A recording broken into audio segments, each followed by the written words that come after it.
अच्छा, सीता माँ की अग्नि परीक्षा क्यों हुई थी? क्योंकि अच्छा ये बताओ, रावण ने जिन सीता माँ को चुराया वो असली सीता थी कि नकली? कौन थी? नकली सीता। असली सीता कहाँ थी? अग्नि में। तो जो अग्नि परीक्षा थी वो अग्नि परीक्षा नहीं थी, असली सीता मैया की वापसी थी। राम जी राजा बन गए, भरत जी से मिलके सिया जी रानी बन गई। अच्छा क्या हुआ, अयोध्या में एक कोई सज्जन रहा करते थे, यमुना सरयू के उस पार। उनकी पत्नी धोबी भाई साहब थे, उनकी पत्नी आज रात को घर नहीं आई, सवेरे पत्नी आई तो धोबी ने पूछा कि तुम कहाँ थी? तो बताया उसने कि मैं केवट के यहाँ रह गई थी, पानी बरस रहा था इसलिए आ ना पाई। तो धोबी ने बोला कि अब हम तुम्हें स्वीकार नहीं करेंगे, तुम पर पुरुष के पास रहकर आई हो, मैं कोई राम नहीं हूं कि सीता को स्वीकार कर लूं। लो भैया, धोबी की इस बात से पूरी अयोध्या में हल्ला हो गया कि सीता माँ तो रावण के यहाँ रह के आई हैं, पता नहीं शुद्ध हैं कि अशुद्ध हैं, सही हैं कि गलत है। अच्छा बताओ, सीता माँ को वनवास किसने भेजा? गर्भावस्था में किसने भेजा? मैया सीता माँ को वनवास किसने भेजा? किसने? रावण ने? ये मैया बताएंगी, सीता मैया को वनवास किसने भेजा? हैं? राम ने? माता सीता को वनवास राम ने नहीं भेजा, सीता मां को वनवास भेजा प्रजा ने। किसने भेजा? भाई धोबी ने कहा कि सीता पता नहीं शुद्ध हैं कि अशुद्ध हैं, फिर और लोगों ने भी बोला कि बात तो सही है, रावण के यहाँ रही हैं, पता नहीं कैसी हैं। तो सारे लोग बोले कि सीता आप अग्नि परीक्षा दे दो। सीता मैया बोली कि लो, अब जब हम अग्नि परीक्षा देंगे तब इन लोगों को हम पे भरोसा होगा। तो जिस प्रजा को हम पर भरोसा ही नहीं, सीता मैया बोली ऐसी प्रजा के साथ मैं कैसे रहूंगा? तो सीता मैया बोली मैं अग्नि परीक्षा तो दे दूंगी, लेकिन अब मैं रहूंगी नहीं इन लोगों के साथ, लेकिन अभी मेरे पेट में राम के बच्चे हैं तो पहले इनको जन्म दे दूं, क्योंकि मैं चली जाऊंगी तो ये बच्चे भी चले जाएंगे मेरे साथ, इसलिए अभी मैं लीला समाप्त नहीं कर सकती। इसलिए सीता माँ ने कहा कि कुछ दिनों के लिए, राम जी से स्वयं सीता माँ ने कहा कि मुझे कुछ दिनों के लिए संतों के आश्रम में भेज दीजिए। तो संतों के आश्रम में गई, वाल्मीकि जी के यहाँ लवकुश को जन्म दिया, वाल्मीकि जी ने पढ़ाया लिखाया, लवकुश जब बड़े हो गए, थोड़ा बड़े समझदार हो गए, तो सीता मैया ने अपने दोनों बेटों को पिता के हवाले किया, राम के, ये रहे आपके पुत्र। और अब सीता माँ ने कहा दुनिया वालों तुम्हें हमारी परीक्षा लेनी थी ना कि हम साफ हैं कि शुद्ध हैं कि अशुद्ध हैं, तो मैं परीक्षा दे रही हूँ। राम को सौंप दिया उनके बच्चे लवकुश को, और फिर सीता माँ ने कहा हे पृथ्वी माता, यदि मैं पवित्र हूँ, यदि मैं अग्नि की तरह गंगा की तरह निर्मल और पवित्र हूँ, मैंने राम के सिवा स्वप्न में किसी पुरुष का चिंतन और स्पर्श ना किया, तो हे माता, धरती माता, आप मुझे अपनी गोद में स्थान दे दो। ये कहना था कि पृथ्वी माता फट गई और कहा पृथ्वी माता ने, हे सीता तुम बड़ी पतिव्रता नारी हो, तुम्हारे जैसी स्त्री इस धरती पे युगों युगों में कभी अवतार लेती है, तुम्हारी जैसी नारी इस धरती को अब पता नहीं कब प्राप्त होगी। हे देवी सीता, आओ तुम हमारी गोद में आओ बेटी, ये दुनिया के लोग तुम्हें ना जान पाए, ना समझ पाए, तुम्हारे ऊपर भी इन लोगों ने उंगलियां खड़ी कर दी। तुम गंगा की तरह पवित्र हो, तुम्हें रावण चुरा कर ले गया था, वो रावण ने जबरदस्ती चुराया, तुमने अपने मन से केवल राम को ही पति माना है, किसी और का तुमने अपने मन से स्पर्श भी नहीं किया। कह करके चली गई माता सीता। दुनिया वालों को प्रमाण चाहिए, अच्छा प्रमाण मिल गया। अब लोग कहें सीता मैया माफ कर दो, माँ क्षमा कर दो, हमसे बड़ी गलती हो गई, आप पवित्र हैं। अब क्या होगा? ठीक है आपको माफ किया, लेकिन अब ऐसी समाज में क्या रहे जिसे विश्वास ही ना हो।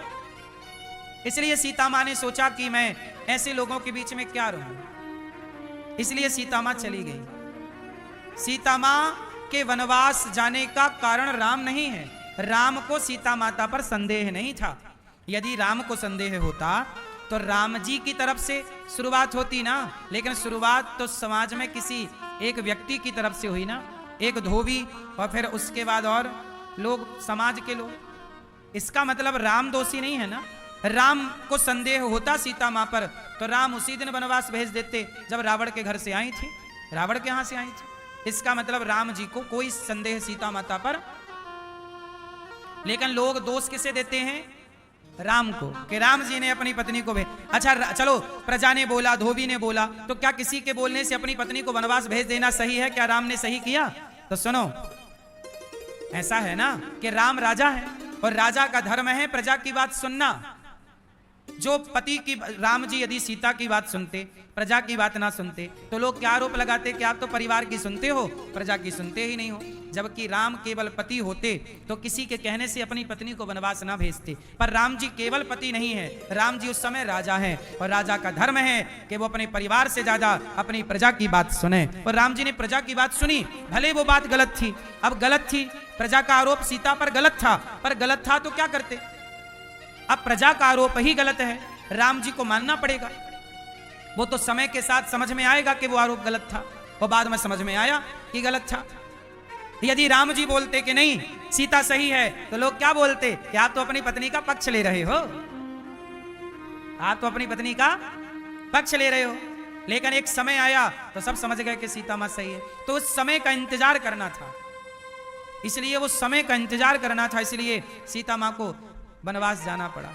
और एक बात और बताऊं, त्रेता युग में महलों से निकलकर सीता मां कहां गई? संत के आश्रम में। तब भी सीता संत के आश्रम में सुरक्षित थी, आज की भी सीता गौरी गोपाल आश्रम में सुरक्षित है। तब प्रजा ने निकाला था, आज बेटों ने निकाला। बदला कुछ ज्यादा नहीं है। तब भी संतों के यहां सीता रहा करती थी। बोलो हाँ कि ना? सीता मैया कहां थी? वाल्मीकि जी के आश्रम में। संतों के द्वार समाज के लिए तब भी खुले थे और संतों के द्वार समाज के लिए आज भी खुले हैं। तब भी संतों के यहां ही नारियों का, स्त्री का कुछ समय बीतता था संतों की सेवा में। आज भी देखो माओ का गौरी गोपाल में बुढ़ापा बीत रहा है।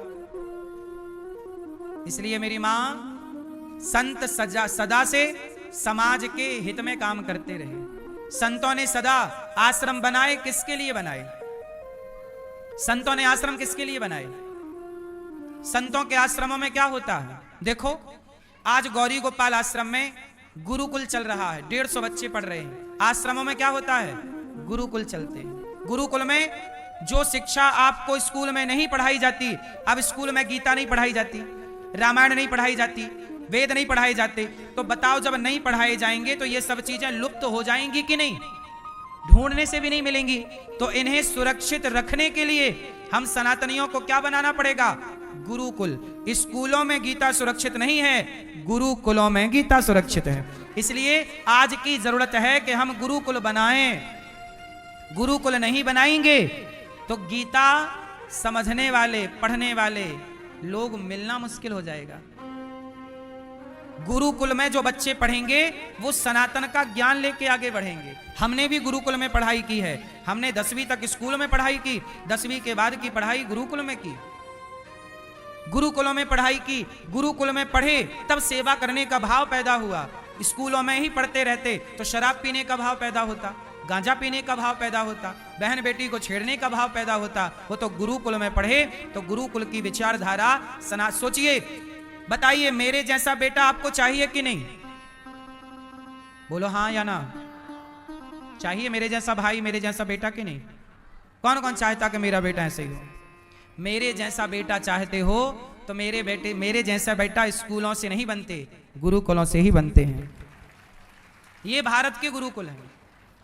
मेरे जैसी विचारधारा स्कूलों में है ही नहीं। स्कूलों में ये विचारधारा नहीं है। स्कूल का बेटा कहां अपने माँ बाप के पांव दबाता है? हाँ, कुछ % बच्चे हैं, हम ये नहीं कहते कि बच्चे पांव नहीं दबाते, कुछ बच्चे पांव दबाते हैं। कुछ बच्चे स्कूलों में पढ़कर भी, इसलिए आपसे हाथ जोड़ूं, स्कूलों के भरोसे ना रहिएगा। स्कूल के बाद भी घर में बच्चों को थोड़ा गीता सुनाइए, पढ़ाइए, सत्संग कराइए, संस्कार दीजिए, तो आपका बेटा अच्छा रहेगा, वरना आपका बेटा भी अंग्रेज बन जाएगा।